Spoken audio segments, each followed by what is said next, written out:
If I told you the elective we're about to talk about has an awkward party unit, would you believe me? Well, it does. And I can't wait for you to hear about it and start planning an awkward party lesson of your own. Today on the show, we're continuing our creative elective series with veteran teacher Lisa Blake, who's been teaching for 33 years in Northern California. I'm going to let her reveal the class that she's built to give her students confidence in just a moment. So stay tuned. Welcome to the Spark Creativity Teacher Podcast, a podcast for English teachers looking for more.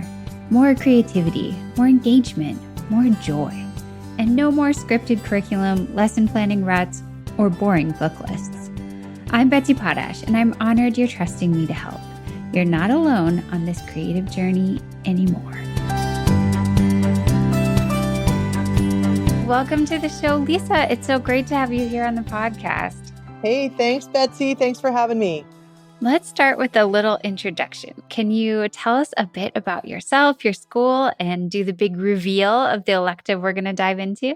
So this is my 33rd year of teaching. I teach at a regular public junior high school in Northern California in the Sacramento area, Olympus Junior High School, shout out. I teach 8th grade English and History core as my main gig, but for my extra period, I teach life skills. I'm super excited about this because I feel like life skills, it's one of those things everybody wishes they had a little more time for. And the idea of diving into it with a full elective is just super fun. So let's start with the big picture view of your elective. You set up this course. What were your goals? How did you want to impact your students with this elective? Well, one of the absolute joys of teaching life skills is one of those electives that's kind of off the grid. So nobody really defines what you have to do or don't. So I was given, honestly, like an absolute free rein to decide what I wanted to include and what I didn't. And really, what it really boils down to is I really want my kids to have confidence in the world, right? On their own. Like, Yeah. I want them to know how to operate and make decisions in new situations. I want them to be able to sort of grab on to some really, really basic things that it feels to me like it's skipped, right? We read about this in social media all the time. Somebody needed to teach me how to do my taxes, that kind of thing. And I don't teach kids to do taxes. We're a little bit young for that, but we do talk about money. And I have a chef friend who I've invited to come in and sort of give some small bits, right, in the class and be a guest speaker. And he's like, well, what do you want your kids to know? And I'm like, I want them to have confidence in a kitchen. I want them to have confidence to make decisions when they go out in the world about things that they're unfamiliar with. And so really and truly, that's what my class gets built around. I love that. That's a beautiful why behind the course because there are so many things that we don't know when we leave home, when we graduate from high school. We don't even know what we don't know. But if you Yeah. have that practice of mastering pieces of that life waiting beyond kind of the coziness of home or the coziness of school, then you realize that you can learn it, right? I mean, by practicing learning a life skill with you, not only do they have that life skill, but they have the confidence behind the idea of learning a life skill. Yeah, really and truly, that's it. Because, I mean, like so many of my kids come into my class, they've never held a needle, for example, they've never Yeah. held a knife, honestly. And I mean, I teach in a pretty affluent, privileged area, Granite Bay in California. And it's amazing to me what my kids haven't done. And I think they're very much of this generation that's been so much told what to do that I really want them to, like you said, really master that idea that you can make decisions about something that's new and you can take something on and figure it out and be able to move forward with that. Yeah. Yeah, that's really cool. One of my favorite TED Talks of all time is by a guy who I think works in your same region. And his whole thing is that he wants to help people build their creative confidence. And he wants them to believe that if there's a problem, they can do something about it. And this is like that on like a personal life scale. And so it just really appeals to me. Yeah, thank you. I love that notion of creative confidence. I'm going to steal that. Yeah, yeah, do. I can link the TED Talk in the show notes for this show because it's like honestly, I just kind of get chills thinking about how powerful the message is that if we go through life thinking, "Hey, I see this thing. Hey, I can do something about it. Hey, I believe in myself to figure this out." It's so different than if you go through life just thinking, "Oh, Yeah, another problem. Oh, yeah, too yeah, bad," you yeah. know? There's nothing I can do about that. Well, there Yeah. is. Yeah, Too bad I didn't learn how to, apply for financial aid for college. I guess I can't go to college. Versus like, okay, I didn't know how to fix my zipper in 8th right. grade, but like I figured out how to fix my zipper. My teacher helped me and I watched a YouTube tutorial and I like talked to this expert and I figured it out and like Exactly. Yeah. all right, I'm pulling us away a little bit on a tangent, but that's okay. Let's zoom into your elective a little bit and talk about kind of how you've laid it out. What are the units? What are the sort of day-to-day structures of life skills? I sort of divide my class. So the thing that the kids like most is cooking, of course. So I sprinkle in some of the other things that I think are important as little incentives in between the cooking units. We do start with a little unit on survival sewing. And I tell my kids it's survival sewing, what to do when duct tape won't work. I love Because, that because, subtitle. right? Because really and truly, most of the time in sewing tasks in a survival way, duct tape will work most of the time.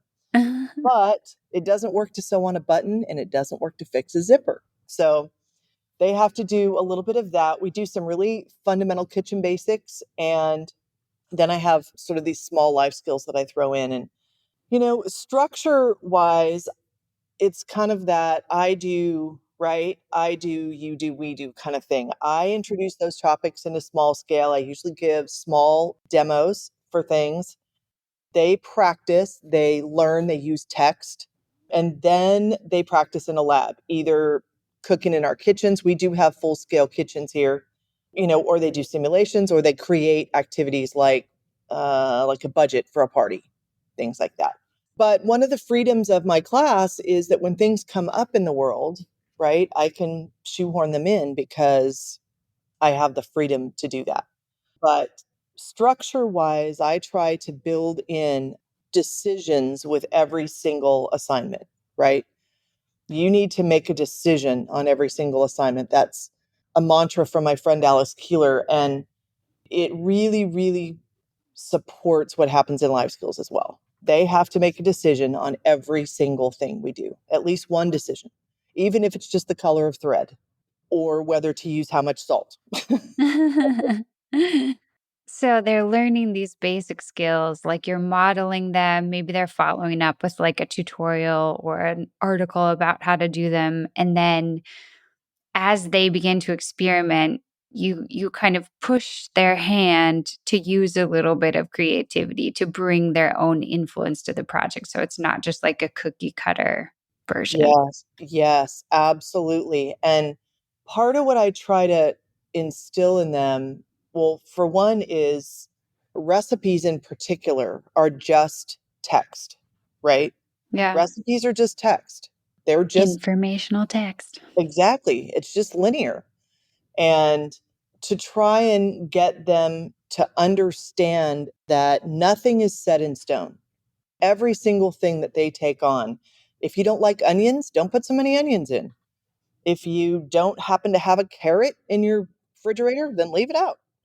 If you like sweet potatoes better than regular potatoes, try sweet potatoes, see what happens. Yeah.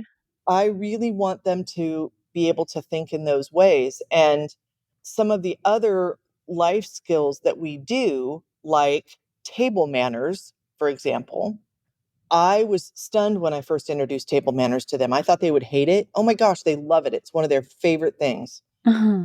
And again, you need to make decisions. Are you going to put that napkin on the middle of your table on your plate, or is it going to be better on the side? How many forks do you really need? How many courses are you going to serve? They have to be able to make decisions, and I want them to have the confidence to do that. Yeah, I like that. They bring their own personality to each skill. Hmm. Yes. Tell me a little bit about sort of a moment in this elective, whether it was something that impacted the whole class or maybe it was like a special moment with a student where you could just really feel that they were building that confidence, that it was having an impact? Our culminating activity is a meal at home. So they have to plan and design and cook and document their cooking of a meal at home. Has to be at Fun. least 2 courses. They have to have guests, plural. Aw. They have to sit at a table. Yeah, and it is truly amazing to have kids come into my class, and this has happened a few times, where they've literally never picked up a knife before. They've never been allowed to handle a sharp knife. Oh. And they come back with these pictures of them cooking this full meal for their grandparents and their parents, and even their little brother liked it. It's just this amazing thing to see them be able to make those decisions and execute them with such pride. I also had a kid just last week came back to me. We had done this little table manners mini unit, and I always try to do it before the big holidays, right?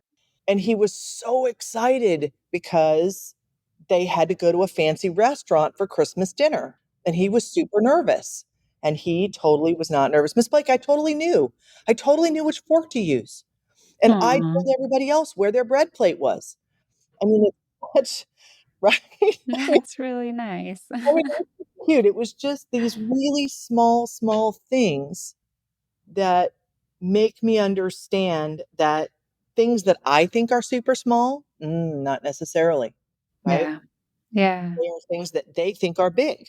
Well, and it does give you confidence later if you're at like a dinner during job recruitment or you're, you go out with somebody who's going to ask you questions because they're a college alumni and you're Yeah. going to have dinner with them. You don't want to be sweating through your shirt, sort of trying to decide which fork to pick up. Oh, sure. And honestly, I told my students, my table manners got me my first job for real. True Oh, story. that's interesting. Yep, it was our last activity with our senior practicum, and we had to sit around and have dinner with the hiring managers, all the HR people in the districts around us. And I was Wow. the only one who was confident at the table. Military Mm. upbringing, right? I had sat at lots of tables with lots of adults with lots of forks. And I knew what I was doing. And like you said, not sweating through my shirt. I was confident and relaxed enough that I could actually answer those HR questions. And I got 2 interviews out of it. That's It so was, cool. yeah. And I told my kids the other thing that they really like is like the awkward party, right? Nobody Oh, teaches you how to do the awkward party.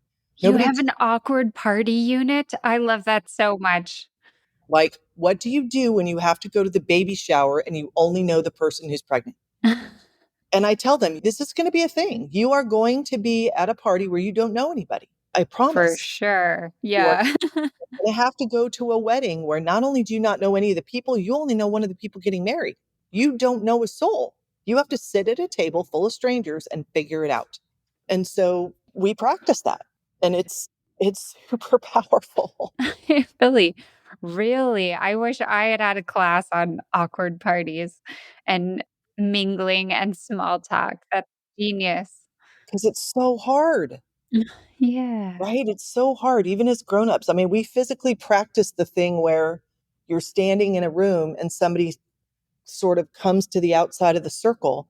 How do you move your body to open your shoulder to let the Oh, person into the circle? Like, I make them physically practice it. that's really cool.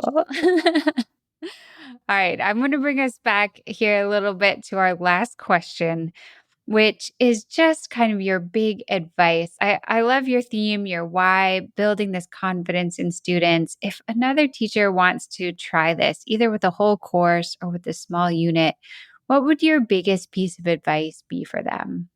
I think to trust your instincts. Like, no skill is too small.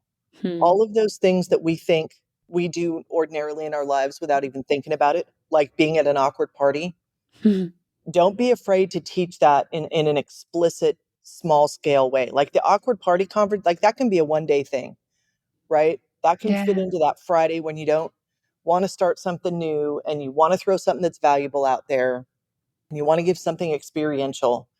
That's a 1 day thing that you can throw out there. And trust your kids. Your kids will help you know what to do as well. Like my kids can't read analog clocks. Honestly, they Yeah. can't. So I do a clock reading unit. We practice with little clocks. Yeah, asking kids what they want and what they don't understand seems Yes. like such a great way to start. Yes. And really and truly, that's my biggest piece of advice. And understand that all text is text. I think that especially ELA teachers, they're like, well, that's not really English. Well, kind of is. Kind of is. Yeah, I mean, there's so many ways to learn through text articles or video tutorials or podcasts where you're integrating those skills. And then you could even have students making guides to these types of skills to use their writing, speaking, arguing, researching skills too. Oh, absolutely. Our awkward party lit, that's what I have my kids finish with a flip grid. You have to finish with a flip grid. Teach somebody else how to do Teach this. the awkward party. Oh, I love it, Lisa. Thank you so much for being here. Betsy, thanks. It was so much fun. Thanks for having me. My pleasure. Thanks so much for joining us today as we dove into Lisa's unique life skills elective. Until next time, take care of yourself and stay creative.